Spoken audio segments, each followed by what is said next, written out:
ಯಾವ್ದು ಒಂದಾಗ್ಸ ಯಾಕೆ ಚೇಂಜ್ ಮಾಡ್ತಾನಿದ್ಯಾ? ಸರಿ ಬಿಡ.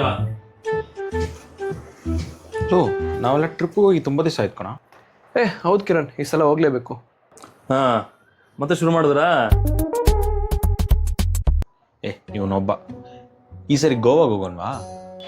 ಯಪ್ಪ, ಗೋವಾನ ಹೋಗಲು ಫುಲ್ ಬಿಸಿಲು, ಆಮೇಲೆ ಹೆವಿ ಟ್ಯಾನ್ ಆಗ್ಬಿಡುತ್ತೆ ಅಷ್ಟೇ. ಈ ಕೇರಳ ಹಿಲ್ ಸ್ಟೇಷನ್ ಕಡೆ ಹೋಗ್ಬಿಡೋಣ, ಚೆನ್ನಾಗಿರುತ್ತೆ. ಲೋ, ಅದೆಲ್ಲ ಫ್ಲಡ್ ಝೋನ್ ಏರಿಯಾ ಕಣೋ.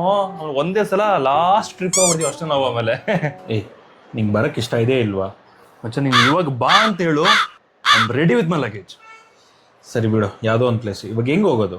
ನನ್ನ ಕಾರ್ ಇದೆಲ್ಲ, ಅದರಲ್ಲೇ ಹೋಗೋಣ. ಅಪ್ಪ ಸ್ವಾಮಿ, ನನಗೆ ನಿನ್ನ ಡ್ರೈವಿಂಗ್ ಮೇಲೆಲ್ಲ ಕಾನ್ಫಿಡೆನ್ಸ್ ಇಲ್ಲ. ಆಮೇಲೆ ಯಾವ್ದಾದ್ರು ಲಾರಿ ಕೆಳಗೆ ಹೋಗಿ ಇಟ್ಬಿಡ್ತೀಯ ಸರಿಯಾಗಿ. ಆಮೇಲೆ ರಿಸ್ಕು. ಬಸ್ಸು ತುಂಬಾ ಕಾಸ್ಟ್ಲಿ, ಅದ್ರ ಬದಲು ನಡ್ಕೊಂಡು ಹೋಗ್ಬೇಡ. ಕಿರಣ್, ಇವನಿಗೆ ಬರಕ್ ಇಷ್ಟ ಇಲ್ಲ ಅನ್ಸುತ್ತೆ, ಅವಾಗಿಂದ ಅಡ್ಬೈ ಆಗ್ತದೆ. Low, I am ready with my luggage. ಸರಿಯಪ್ಪ, ಇವಾಗ ಎಲ್ಲಿಗೆ ಹೋಗೋದು ಅದನ್ನ ಹೇಳು. ನಿಮ್ರಿಗೂ ಓಕೆ ಅಂದ್ರೆ ಮತ್ತೆ ಒಂದು ಒಳ್ಳೆ ಐಡಿಯಾ ಇದೆ. ಐಡಿಯಾನ? ಎಸ್. ಏನು ಐಡಿಯಾ? ನಮ್ಮ ಅಜ್ಜಿ ಮನೆ ಹೋಗೋಣ. ಯಾವ ಊರಲ್ಲ ಇಲ್ಲ, ಇಲ್ಲೇ ಮಂಗವನ್ ಪಾಳ್ಯ, ನೆಕ್ಸ್ಟ್ ಕ್ರಾಸ್. ಬೆಳಗ್ಗೆ ಹೋದ್ರೆ ಸಾಯಂಕಾಲ ಆರಾಮ ಬರ್ಬೋದು ನೋಡು. ಈಸಿ, ನೋ ಖರ್ಚು.